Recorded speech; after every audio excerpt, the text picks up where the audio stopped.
ஒரு தேசிய துக்க தினமாகவோ அல்லது தேசிய துக்க நாளாகவோ அனுஷ்டிக்கப்படுவதோடு மாத்திரமல்லாமல் நடைபெற்ற சம்பவங்களை களநிலை நிலைமைகளுக்கு ஏற்ப அவற்றை ஆவணப்படுத்தி அவற்றை வெளியே கொண்டு வர வேண்டிய தேவை இருக்கிறது. இம்முறை ஒரு ஜனாதிபதி தேர்தல் இலங்கையில் நடைபெற இருக்கின்ற இடத்தை இவ்வாறான ஒரு கருத்து தெரிவித்தல் மூலம் தான் தமிழ் மக்களுக்கு பரிச்சயமானவராக அல்லது தமிழ் மக்களின் உரிமைகளுக்கு ஏதுமே தடை விதிக்காதவராக தன்னை காட்டிக் கொள்கின்ற ஒரு பாங்கை அவர் எங்கே தெரிவித்திருக்கின்றார். கனடாவில் கூட இவ்வாறான தடை என்பது தொடர்ச்சியாகவே விடுதலை புலிகள் மீது மறைமுகமாக நீடிக்கப்பட்டு வருகின்றது. விடுதலை புலிகளின் மீளெழுச்சி அல்லது விடுதலை புலிகளின் மீளுருவாக்கம் தொடர்பாக இடம்பெறுகின்ற போலியான அல்லது இன்னும் உறுதிப்படுத்தப்படாத பிரச்சாரங்கள் கூட காரணமாக இருக்கலாம். இப்பொழுது இந்த இன அழிப்பு என்பதிலிருந்து இன படுகொலை என்கின்ற ஒரு நிலைக்கு இலங்கை தமிழ் மக்கள், ஈழ தமிழ் மக்கள் அல்லது முள்ளிவாய்க்காலில் என்ன நடைபெற்றதோ 2009ஆம் ஆண்டு என்பதை நிரூபிக்க செல்கின்ற காலகட்டத்தில் இவ்வாறான தடை என்பது தொடர்கின்றது ஒரு இடராக இருக்கும். கொலம்பியா வீடியோ இப்பொழுது அறிமுகப்படுத்துகின்றது ஹை ஸ்பீட் இன்டர்நெட். தங்கு தடையின்றி துரித கதியில் இணைய இணைப்பின் மூலம் தொலைக்காட்சி நிகழ்ச்சிகளை இடைவிடாமல் பார்த்து மகிழலாம். சீப்பான இன்டர்நெட் மூலம் இதுவரை செழிப்படைந்த உங்களுக்கு இதோ குறைந்த கட்டணத்தில் சூப்பர் ஃபாஸ்ட் இன்டர்நெட். பிரம்டனில் பல் சமூகத்தினர் மத்தியில் நன்மதிப்பை பெற்ற தமிழர் ஸ்தாபனம் கொலம்பியா வீடியோ. இலக்கம் 144 கெனடி ரோடு, ஸ்வீட் 8, பிரம்டன். 9054568433. வணக்கம் நேயர்களே, மீண்டும் மற்றொரு செய்தியின் பின்னணி நிகழ்ச்சியில் உங்கள் அனைவரையும் சந்திப்பதில் மிக்க மகிழ்ச்சி அடைகின்றோம். இன்றைய தினம் பேச போகின்றோம் என்னவென்றால், தங்கள் உறவுகளை நினைவேந்தும் உரிமை மக்களுக்கு உண்டு அப்படின்னு சொல்லி ஜனாதிபதி ரணில் விக்ரமசிங்க தெரிவித்திருக்கின்றார். விடுதலை புலிகள் இயக்கம் மீது தடையை நீடிப்பது எந்த வகையில் நீதியின் பால் பட்டதில்லை அப்படின்னு சொல்லி உலக தமிழர் பேரவையின் தலைவர் பல நெடுமாறன் தெரிவித்திருக்கிறார். இது போன்ற முக்கியமான தகவல்களை பெறுவதற்காக சுரேஷ் சர்மாவை இணைத்துக் கொள்ள போன்றோம். வணக்கம் சுரேஷ் சர்மா. வணக்கம் சுதர்சினி, வணக்கம் நேர்களே. ஆமா, மீண்டும் வரவேற்கின்றோம் உங்களை. முள்ளிவாய்க்கால் கஞ்சி வழங்கியதற்காக குற்றம் சுமத்தப்பட்டு சம்பூர் பகுதியில் கைது செய்யப்பட்டிருந்தவை தொடர்பில் மிக சிக்கலான நிலை எழுந்திருக்கின்றது. இந்த நிலையில் நாடாளுமன்ற உறுப்பினர் சார்ல்ஸ் நிர்மலநாதன் மற்றும் கொழும்பு மாவட்ட நாடாளுமன்ற உறுப்பினர் மனோ கணேசன் ஆகியோரிடம் பேசும் பொழுது ரணில் விக்ரமசிங்க தங்கள் உறவுகளை நினைவேந்தும் உரிமை மக்களுக்கு உண்டு, அதை சட்டத்தாலும் மறுக்க முடியாது அப்படின்னு சொல்லியிருக்கின்றார். இவருடைய இந்த கூற்று பற்றி என்ன நினைக்கின்றீர்கள்? இதன் பின்னணியில் என்ன இருக்கின்றது என்று நினைக்கின்றீர்கள்? இது ஜனாதிபதிக்கு தெரியாத ஒரு விடயம் அல்ல. அவரை இந்த நிகழ்வுகள் பலவற்றிலும் இவ்வாறான தடைகள் ஏற்படுகின்ற பொழுது சாட்சியமாக இருந்திருக்கின்றார். ஆனால் இம்முறை ஒரு ஜனாதிபதி தேர்தல் இலங்கையில் நடைபெற இருக்கின்ற இடத்தை இவ்வாறான ஒரு கருத்து தெரிவித்தல் மூலம் தான் தமிழ் மக்களுக்கு பரிச்சயமானவராக அல்லது தமிழ் மக்களின் உரிமைகளுக்கு ஏதுமே தடை விதிக்காதவராக தன்னை காட்டிக் கொள்கின்ற ஒரு பாங்கை அவர் எங்கே தெரிவித்திருக்கின்றார்.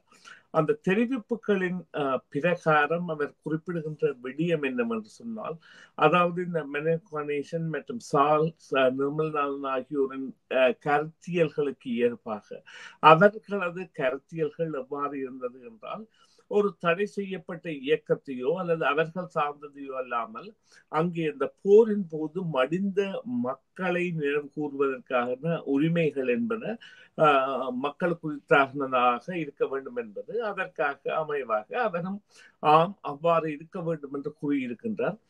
ஆனால் அங்கே கூறுகின்ற பொழுது அவ்வாறான உரிமைகள் இருக்கின்ற மக்கள், அதாவது நினைவு தங்களது உறவுகளை இந்த இறுதிப் போரின் போது இழந்ததை நினைவு கூறுவதற்கான உரிமை இருக்கின்றது என்பதை மக்களுக்காக அவர் வழங்குகின்ற தீர்மானத்தின் பொழுது இன்னும் ஒரு படி அவர் மேலே சென்று இதற்கான ஒரு விசாரணை நடைபெறுவதற்கான நிகழ்வை ஏற்படுத்துவாராக இருந்தால் அது நிச்சயமாக வரவேற்கப்பட வேண்டியது, அல்லது அவ்வாறான ஒரு நிகழ்வுக்கு அவர் இட்டு செல்ல வேண்டியது அவருடைய கடப்பாடு. அதாவது இன்று வரை இந்த மரணங்களின் அல்லது மலிவுபட்ட மரணங்கள் அல்லது மகத்தான மரணங்கள் அல்லது ஒரு பெரும்பான்மையாக இடம்பெற்ற இந்த மரணங்களின் பொழுது அவர்கள் இவ்வாறு செயற்பட்டார்கள் என்பதை நிரூபிக்க வேண்டிய தன்மை இங்கே அவருக்கான ஒரு கடப்பாடாக இடம்பெறுகின்றது.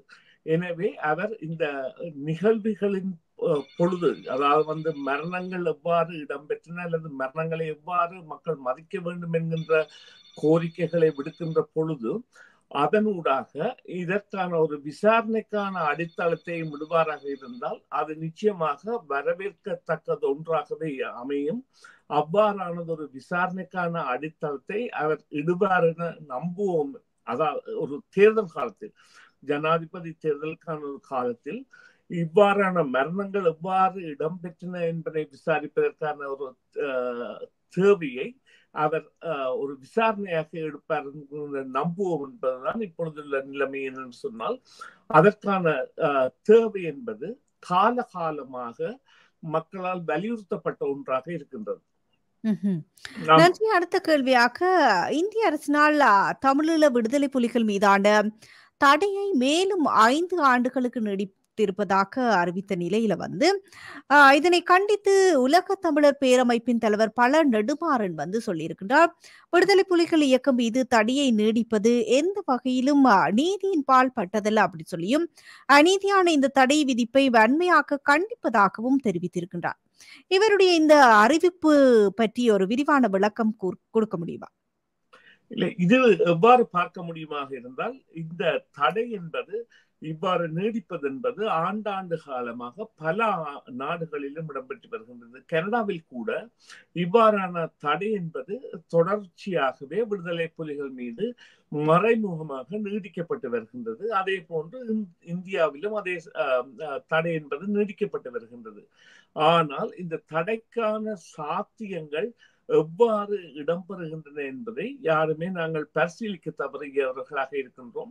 இதற்கான காரணங்களில் 10ஓடு 11ஆக இருக்கக்கூடிய விடயங்கள் என்னவென்றால், இந்த விடுதலை புலிகளின் மீளெழுச்சி அல்லது விடுதலை புலிகளின் மீளுருவாக்கம் தொடர்பாக இடம்பெறுகின்ற போலியான அல்லது இன்னும் உறுதிப்படுத்தப்படாத பிரச்சாரங்கள் கூட காரணமாக இருக்கலாம். இவ்வாறான பிரச்சாரங்கள் காலத்திற்கு காலம் இடம்பெற்று வருகின்ற பொழுதும், இப்பொழுது கடந்த சில ஆண்டுகளாக இந்த விடுதலை புலிகளின் தலைமைகளின் சிலர் இருக்கின்றார்கள் அல்லது அவ்வாறான ஒரு தோற்ற உரிமைப்பாடு என்பது இடம்பெறுகின்ற பொழுது, இந்த தடை என்பது ஏற்படுத்தப்படுகின்ற பொழுது இவ்வாறான கண்டனங்கள் எழுகின்றன. ஆனால் இந்த தடை அந்த மீள் உருவாக்கம் எவ்வாறு கூறுவது என்று சொன்னால், இந்த தடை என்பது பல ஆண்டுகளாக தொடர்ந்து வருகின்ற ஒரு விடயம். அதனை நீடிப்பு செய்கின்றார்கள். அதாவது பரிசீலனைக்கு உட்படுத்தாமல் நீடிப்பு செய்வதற்கான காரணங்கள் அல்லது ஏதுக்கள் எதுவாக இருக்கும் என்பதை தமிழ் மக்கள் பரிசீலித்து அதன் பிரகாரம் அந்த ஏதுக்களை இல்லாது செய்தல், அதாவது எந்த சந்தேகங்கள் இவ்வாறான ஒரு காரணத்தை உருவாக்குகின்றன என்பதை பரிசீலிக்கின்ற தேவை இருக்கின்றது என்பதை அவரது அந்த வேண்டுகோள் என்பது நிச்சயமாக தவறவிட்ட ஒன்றாக இருக்கின்றது. அவரது வேண்டுகோள் என்பது நியாயமாக இருந்தாலும் இதற்காக இவ்வாறான ஒரு தடை உத்தரவு மீள புதுப்பிக்கப்படுகின்றது என்பதற்கான காரணம் என்பது பரிசீலிக்கப்படாத ஒரு விடயமாக இருக்கின்றது. அதனை பரிசீலனைக்கு உட்படுத்தும் பொழுது அந்த தடை உத்தரவு என்பது சில வேளைகளில் எதிர்வரும் காலங்களில் இல்லாது செல்லலாம். ஆனால் இப்பொழுது இந்த இன அழிப்பு என்பதிலிருந்து இன படுகொலை என்கின்ற ஒரு நிலைக்கு இலங்கை தமிழ் மக்கள், ஈழ தமிழ் மக்கள் அல்லது முள்ளிவாய்க்காலில் என்ன நடைபெற்றதோ 2009 என்பதை நிரூபிக்க செல்கின்ற காலகட்டத்தில் இவ்வாறான தடை என்பது தொடர்கின்றது ஒரு இடராக இருக்கும். இந்த இடர் என்பது தனியே இந்தியாவில் மாத்திரமல்ல, ஐரோப்பிய ஒன்றியம் மற்றும் கனடா மற்றும் அமெரிக்கா போன்ற பல நாடுகளிலும் தொடர்ந்து சென்று கொண்டிருக்கின்றது. இது எவ்வாறு சென்று கொண்டிருக்கின்றது, இதற்கான காரணம் என்ன? இதற்கான காரணம் பொய்மை செய்திகள் பிரபலப்படுத்தப்படுவதா அல்லது உண்மையிலேயே இவ்வாறான ஒரு உயிரூட்டம் அங்கே இடம்பெற போகின்றதா என்கின்ற கேள்விக்கான பதிலை தமிழ் மக்கள் தான் தெரிவிக்க வேண்டும். அதுதான் உண்மையான விடயம். நன்றி. அடுத்த கேள்வியாக, தமிழ் மக்கள் மிக கொடூரமாக கொன்று அழிக்கப்பட்டு 15 ஆண்டுகள் நிறைவுறுகின்ற இந்த வலி சுமந்த நாட்களை நினைவு கூறுகின்ற இந்த தருணத்தில் தமிழராகிய ஒட்டுமொத்த ஆன்மாவையும் பாதித்த மே 18 தமிழ் தேசிய துக்க நாளாக நாம் அனைவரும் கடைபிடிப்போம் என்று ஒருங்கிணைந்த தமிழர் கட்டமைப்பு அழைப்பு விடுத்திருக்கின்றது. இவர்களுடைய அந்த அழைப்பு பற்றி கூற முடியுமா? இந்த அழைப்பு நிச்சயமாக வரவேற்கப்பட வேண்டிய ஒன்று. ஒன்றிணைந்த ஒரு செயற்பாடாக இவர்கள் இங்கே களமிறங்கி இருக்கின்றார்கள் என்பது பாராட்டப்பட வேண்டியது. ஆனால் இது ஒரு தேசிய துக்க தினமாகவோ அல்லது தேசிய துக்க நாளாகவோ அனுஷ்டிக்கப்படுவதோடு மாத்திரமல்லாமல் நடைபெற்ற சம்பவங்களை களநிலை நிலைமைகளுக்கு ஏற்ப அவற்றை ஆவணப்படுத்தி அவற்றை வெளியே கொண்டு வர வேண்டிய தேவை இருக்கின்றது. அந்த தேவையை செய்வதற்காக பல தரப்புகளும் தற்பொழுது முற்படுகின்ற வேளையிலும் கூட உண்மையிலேயே இனப்படுகொலை அங்கே இடம்பெற்றது என்கின்ற ஒரு விடயத்தை நாங்கள் தீவிரமாக ஒரு சர்வதேசத்தின் பார்வைக்கு கொண்டு செல்வதாக இருந்தால் அது நிச்சயமாக ஒரு விடுதலை போராட்டத்தில் சம்பந்தப்படாத ஒரு தரப்பாகவும் அல்லது விடுதலை போராட்ட காலத்தில் அந்த போராட்டத்தில் சம்பந்தப்படாத ஒரு அமைப்பாகவும் இருக்க வேண்டிய ஒரு தேவை இருக்கின்றது. அவ்வாறான ஒரு அமைப்பு தான் இந்த விடயத்தை முன்னிலைப்படுத்த முடியும். இல்லையேல் அல்லது இவ்வாறு கூறலாம், விடுதலை போராட்ட காலத்தில் விடுதலை போராட்டத்தையே முன்னிலைப்படுத்திய அமைப்புகள் தான் இனப்படுகொலை என்கின்ற ஒரு விவகாரத்தை கொண்டு செல்கின்ற பொழுது அங்கே பல நிகழ்வுகள், அதாவது பல தடைகள் அல்லது பல மறைமுக தடைகள் என்பன அந்த நிகழ்ச்சி நிரலை மறைச்சி செல்லக்கூடிய சந்தர்ப்பங்கள் இருக்கின்றன. அவ்வாறான ஒரு மறைவு தன்மை இல்லாமல் வெளிப்படைத்தன்மையாக இந்த விவகாரத்தை கொண்டு செல்வதாக இருந்தால் இவ்வாறான நடுநிலையான அமைப்புகள் இந்த விவகாரத்தை கையில் எடுத்து இந்த விவகாரத்தை கொண்டு செல்ல வேண்டிய தேவை இருக்கின்றது. அதனை இந்த அமைப்புகள் செய்யுமாக இருந்தால் அது நிச்சயமாக இந்த இனப்படுகொலைதான் ஈழத்தமிழர்களின் விவகாரத்தில் இடம்பெற்றது என்பது நிரூபிப்பதற்கான சில சான்றுகளாக கூட அமையக்கூடிய சாத்தியக்கூறுகள் இருக்கின்றன. அவ்வாறான ஒரு முயற்சிக்கான முன் உதாரணமாக இந்த அமைப்பின் தோற்றத்தை எடுக்கலாம். இவர்கள் இப்பொழுது தேசிய அந்த துக்க நாளாக இதனை அனுஷ்டித்தாலும் இதன் மூலமாக இவர்கள் இந்த பொறுப்பேற்றலை கையில் எடுத்து தாங்களாகவே இந்த விவகாரத்தை முன்னெடுத்து செல்கின்ற ஒரு நிலைமைக்கு தங்களை இட்டு செல்வார்களாக இருந்தால் அது நிச்சயமாக பாராட்டப்பட வேண்டியது.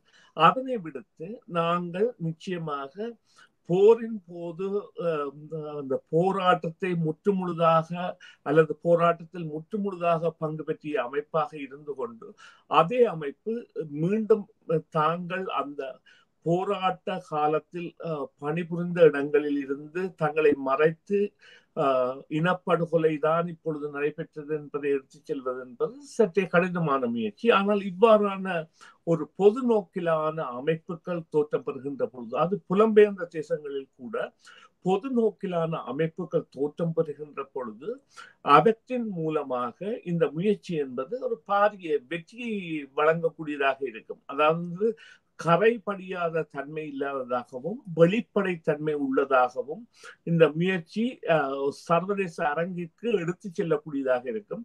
எனவே இந்த அமைப்பின் தோற்றம் என்பதும் அவர்கள் இவ்வாறான ஒரு தேசிய துக்க நாளாக கடைபிடித்தல் என்பதும் நிச்சயமாக மேலும் பல படிகள் சென்று இந்த விவகாரத்தை சர்வதேசத்தின் மத்தியில் எடுத்து செல்ல உதவும் என்பதே எனது கருத்தாக இருக்கின்றது.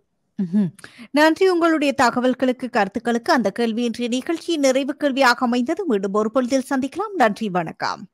நன்றி சுதர்ஷினி. நன்றி நேயர்களே, மீண்டும் ஒரு பொழுதில் சந்திப்போம். சிஎம்ஆர் யூடியூப் சேனலில் இணைந்திருக்கும் நேயர்கள் அனைவருக்கும் எமது நன்றி. காமெண்ட்ஸ் பகுதியில் உங்கள் கருத்துக்களை தெரிவிக்க தவறாதீர்கள். முக்கிய செய்திகள், காணொளி தொகுப்புகள், நேர்காணல் என பலதரப்பட்ட அம்சங்களையும் உங்களுக்காக தருகின்றது சிஎம்ஆர் யூடியூப் சேனல். சிஎம்ஆர் என்று சர்ச் செய்து எமது யூடியூப் சேனலை சப்ஸ்கிரைப் பண்ணுங்கள். உங்கள் உற்றார் உறவினர் நண்பர்களோடும் இந்த காணொளி தொகுப்புகளை பகிர்ந்து கொள்ளுங்கள். அருகில் இருக்கின்ற முக்கிய காணொளி தொகுப்புகளையும் தவறவிடாமல் பாருங்கள்.